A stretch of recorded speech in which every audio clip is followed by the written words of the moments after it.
Alors vous allez avoir Tylia maintenant, n'est-ce pas? Oui, là, oui. Test 1, 2, 3. Ok. Quel système? Ça fonctionne. Ok. Ah, j'ai pas. Non, tu. يلا لحظة بس توفيق بس لحظة Ah, ok. Ouais.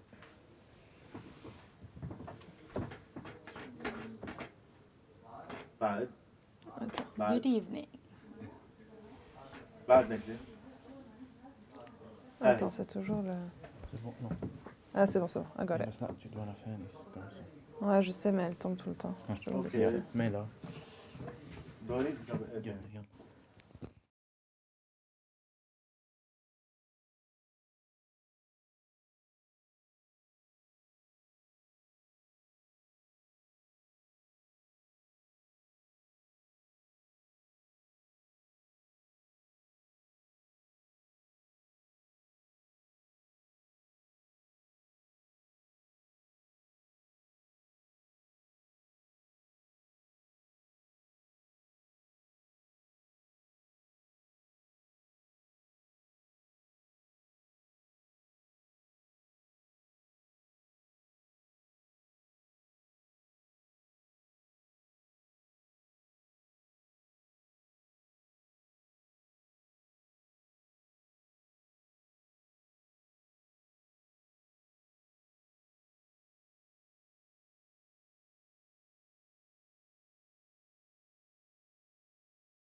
Good morning and welcome to This is Beirut's special edition on the US elections as Donald Trump has declared victory over Kamala Harris following a historic campaign.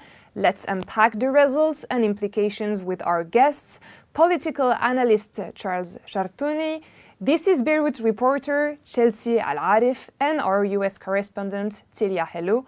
Welcome to you all. Thank you. Thank you. First, let's have a look at Donald Trump's speech.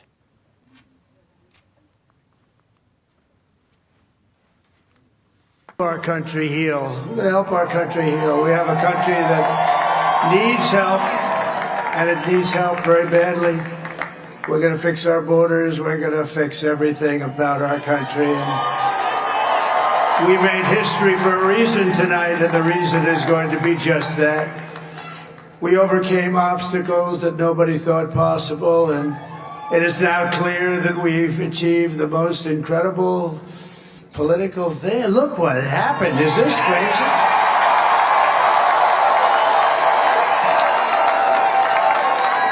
But it's a political victory that our country has never seen before, nothing like this. I want to thank the American people for the extraordinary honor of being elected your 47th president and your 45th president.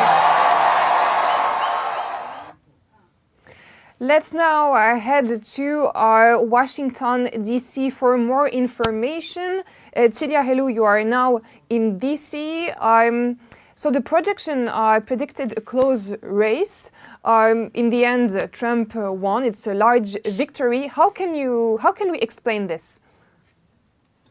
Well, Victoria, it's very, very weird what happened because the polls predicted, as you said, that the Democrats were going to win by a landslide, which didn't happen at all.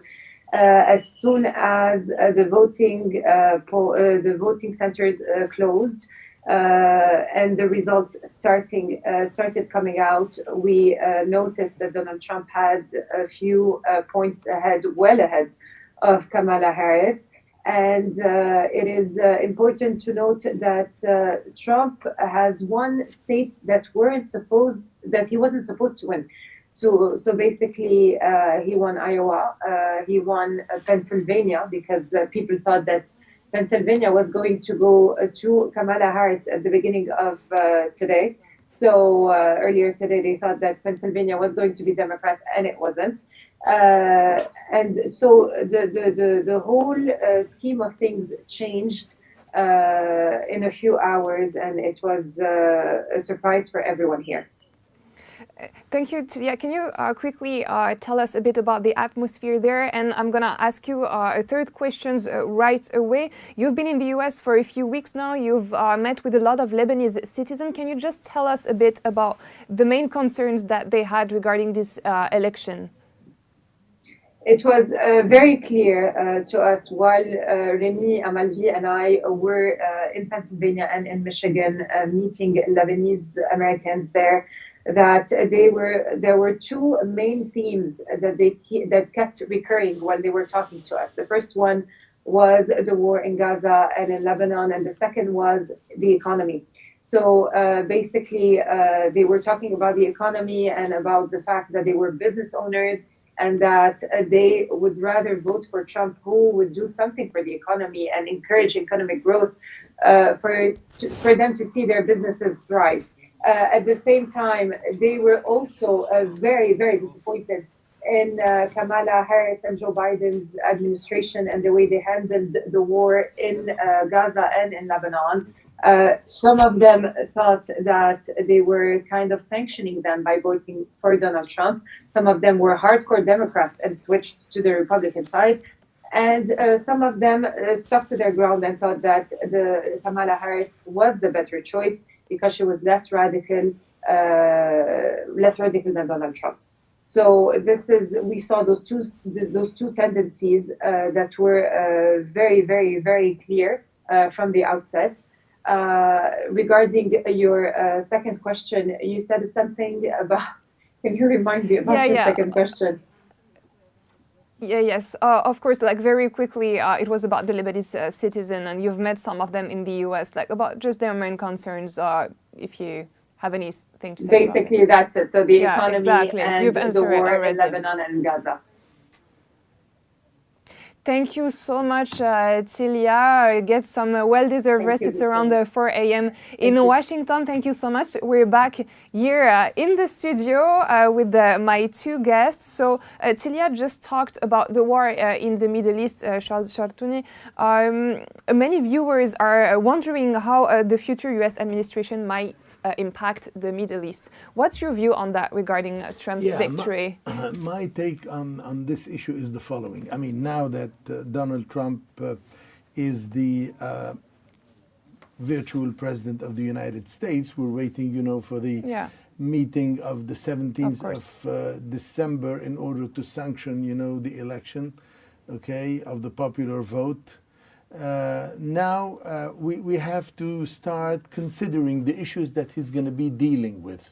And obviously we are in a situation of war. And this situation of war is central, to the U.S. policy at this point of time. Inevitably, it's going to impinge, on the political agenda of the new administration. We cannot skip it because it is central. You're not talking about a country who is undergoing, a crisis in a peacetime. You are at a juncture whereby if this is going to continue, this is going to compromise the future of peace in the region, and therefore the administration is compelled to move on with these issues. And therefore, we have to join, the administration on the very basis of our situation. And especially, he has expressed himself concern, about the situation of Lebanon. He has taken some principled commitments, and therefore, it's up to us Lebanese to follow up with the new administration, especially that this new administration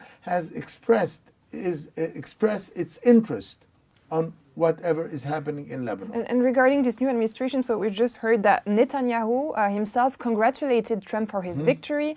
Macron as well. Netanyahu said that he congratulated history's greatest comeback. What's your view on that? It seems like it's very Trump's victory is really accurate. Obviously, I mean. It's no mystery. I mean, the alliance, the political alliance between the two statesmen is obvious. I mean, they are both have been, partnering with each other, etc., etc. So it's natural to find, this kind of early congratulation broadcasted by Netanyahu, especially that Netanyahu is at this very point of time experiencing some travails within his own country. And therefore, he needs, the moral support and the political support, and obviously the continuation of the military support, which has started with the Biden administration. And therefore, he has moved onto a ground that is more secure insofar as his political and strategic choices, in the immediate future. And that's normal. I mean, there is nothing unusual about it. Unfortunately, we as Lebanese, we have no statehood so far. We have nothing that could plead for what I call a united political stand among Lebanese, and therefore we are missing this opportunity. But I leave it unto another political actor insofar as we Lebanese are concerned. It's the diaspora, who is very active in the United States. True. I mean, the diaspora is very active in the United States, and let's not forget that the Lebanese diaspora was very vocal, in its support for Trump. So do you think the diaspora could have, a Lebanese diaspora in the US could have an actual impact on Trump's politics regarding the Middle East? There is no doubt. There is no doubt, because I'm very knowledgeable about the politics of the Lebanese community in the United States, and they have been rallying Trump from quite a time, and therefore they are going to be very active in this regard. So it's going to stimulate the community, etc., etc.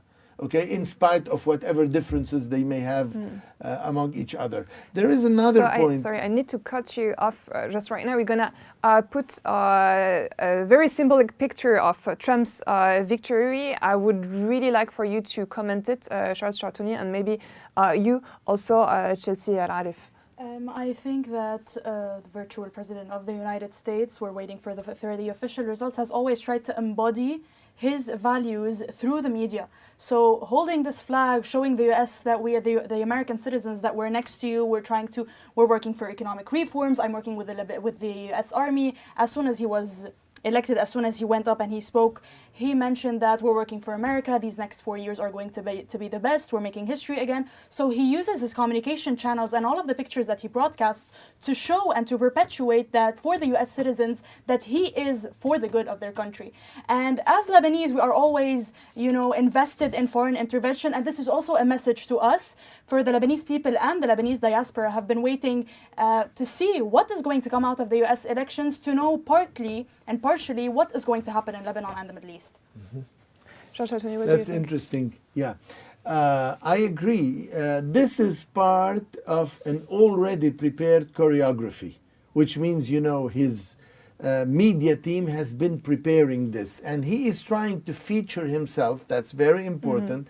That I'm going to be the president of the whole United States. I'm not the president of one faction. However, his own political advocacy is very well marked, etc., etc. But this kind of symbols are here to usher a new era in his life. And I think, and that's what I've been telling Mark a few minutes ago, his true inauguration was not 4 years ago. His true inauguration is going to be this one, because in my opinion, he is trying, to prepare what should be his legacy, since this is his last, political mission, which means, after this he's going to be retiring. And therefore, he is starting, to tell the American people, I'm going to be the president of the whole United States. That's what he said in the, more or less in the speech that we just saw at the beginning. He wants to unite the whole United States of America. If we can just take a moment right now to look at the latest results and numbers. But okay. So it's not, it's not ready yet. So we're just gonna wait a bit for the latest updates. So in the meantime, Chelsea, we were talking about Lebanon. You've been reporting on the effects of the ongoing war in Lebanon, and you've witnessed firsthand its impact on the civil society. What do you think the future administration, which role the future U.S. administration could play, you think, in Lebanon's recovery? And as mentioned by Mr. Chartouni, the Lebanese diaspora play a key role in these elections and in maintaining or voicing out the concerns of the Lebanese people amidst the ongoing Middle East war. So the Lebanese in Lebanon, whether they're in Lebanon or abroad, they're very invested in America's 2024 elections and in the Middle East. Why? Because we have a lot of Lebanese Americans and a lot of Palestinian Americans in the United States. So these elections particularly are very important for us, because we can understand from the notions of what the president, what Donald Trump has insinuated in his campaign, as well as Kamala Harris, what they have seen and what they have envisioned for the Middle East. Now, what is certain is that we do not have a clear vision of what their campaigns are for resolving the Middle East. We have Kamala Harris, who has mentioned several times they're reinstating their support with Israel, as the same for Trump, who has called himself Israel's best friend. Now, when it comes to action plans, when it came to Kamala Harris, we were talking about hostage deals, about ending the war in Gaza, ending the suffering, ensuring a safe Israel. When it comes to Trump, he's always talked about a Middle East peace plan. Whether it was in 2020 or now, he's promised the Lebanese people, with the deal of the century, happiness, peace, prosperity, and that the Lebanese people don't have to continue to strive in an environment that is always very challenging. However, what he is noting for this time is that he always reinstates the Abraham Accords.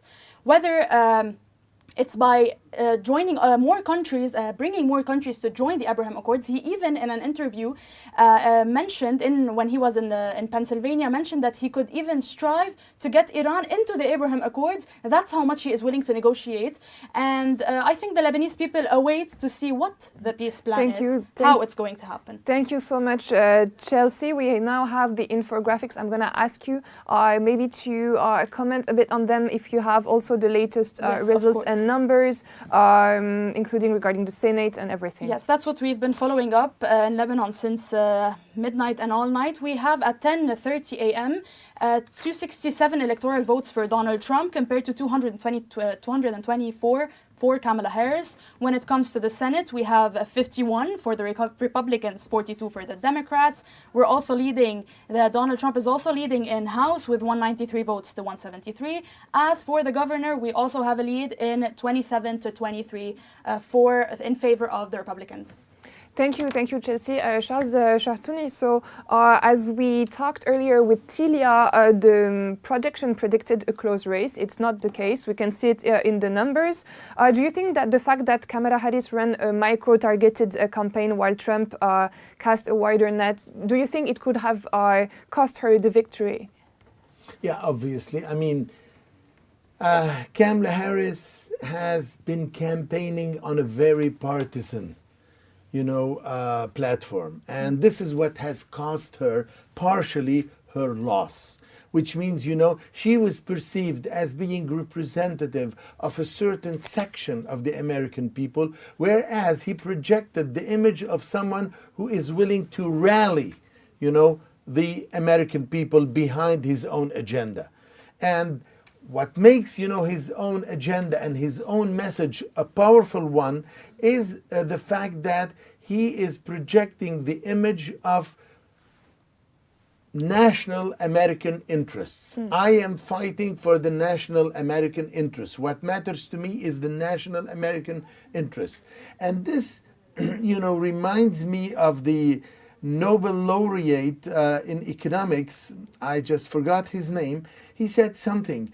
From now on, we need to take care of those who are ours, which means we have been, taking care of problems throughout the world, and we have been neglecting, the problems that are close to us, in our backyard. And therefore, we have to take over the tasks that are mandated by the American people. However, he voted for Kamala Harris. What does it mean? It means that the themes that have been proposed by Trump were recapitulated by the Democrats. I mean, she had to change, her own script and adopt whatever, themes he has been projecting throughout his campaign in order just to,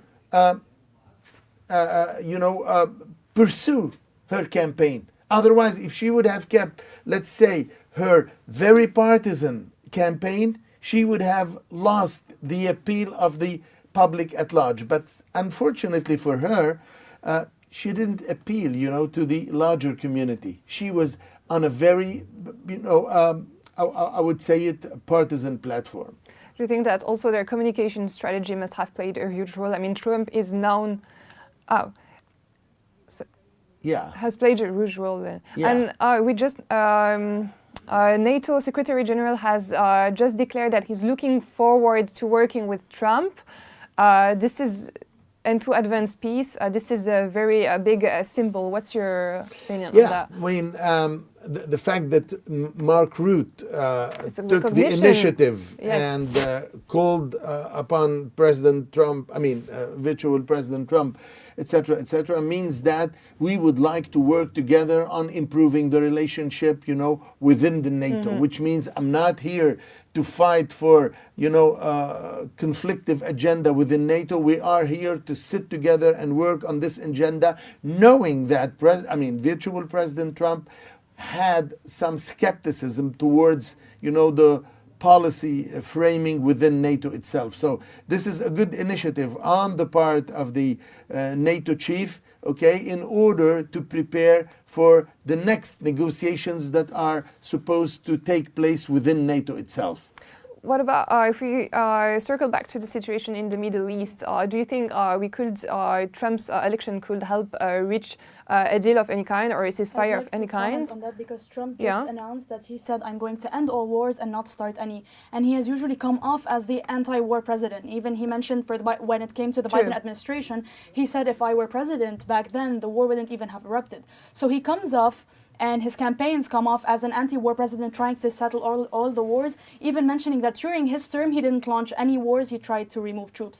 So I think this is why it's hopeful for the Lebanese people and why the campaign has taken this way. And I'd like to comment on what Mr. Chartouni said about the different themes of the campaigns, and that with this election we got to know what the Americans actually care about. Do they care about what Kamala Harris has talked about it for this partisan specific group of people, or do they care about the entire well-being and the reforms of their country? Yeah, I agree. You agree? Yeah, I agree with what she's saying. I fully agree with it. You know, this is what made him win. This is what made him win. And, you know, the weakness of Kamala Harris is due to the fact that she's ill-prepared and, you know, during her mandate as a vice president, she didn't do much, which means, you know, she didn't build, you know, credentials throughout the 4 years, etc., and people haven't heard about her skills as a practicing, you know, vice president. I mean, she was entrusted with the immigration dossier and she did practically nothing. You know, she has failed addressing the issue that was entrusted to her. And therefore, that's on the one hand. On the other hand, if you listen to her, her political vision, her global political vision is weak.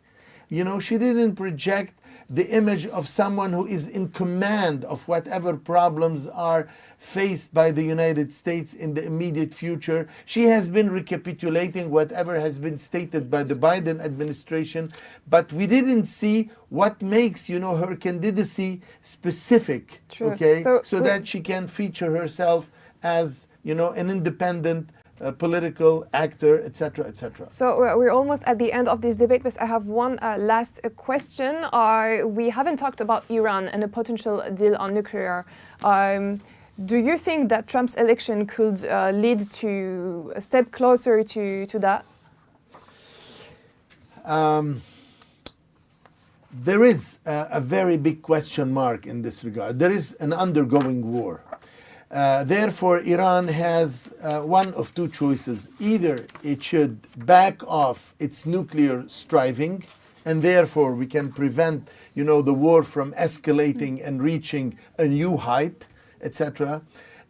Or he is going to rally, you know, the Israeli strategy to a certain extent. But in my belief, that's not his goal. His goal is to reach, you know, a certain political understanding. And for this political understanding to be reached, okay, Iran has to make the move in this direction.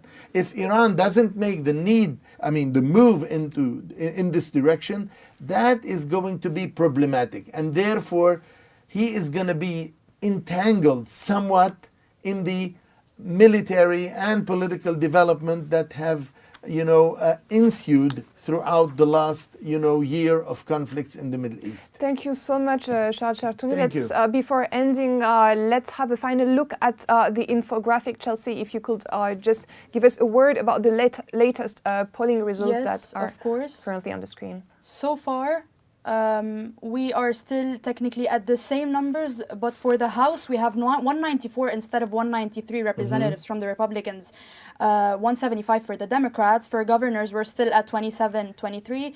For Senate, we're still at 51-42 in favor of the Republicans. And for the president, for the next president of the United States, we still have Trump with 267 electoral votes compared to Kamala Harris with 224 votes. So even if we don't have the official results yet, can we say that he's elected president? Yes, this goes back to the electoral process. The Americans have chosen and have voted for their preferred candidates. Now their electors on the 17th of December with the December meeting have to head to the respective capitals to be able to vote for the president.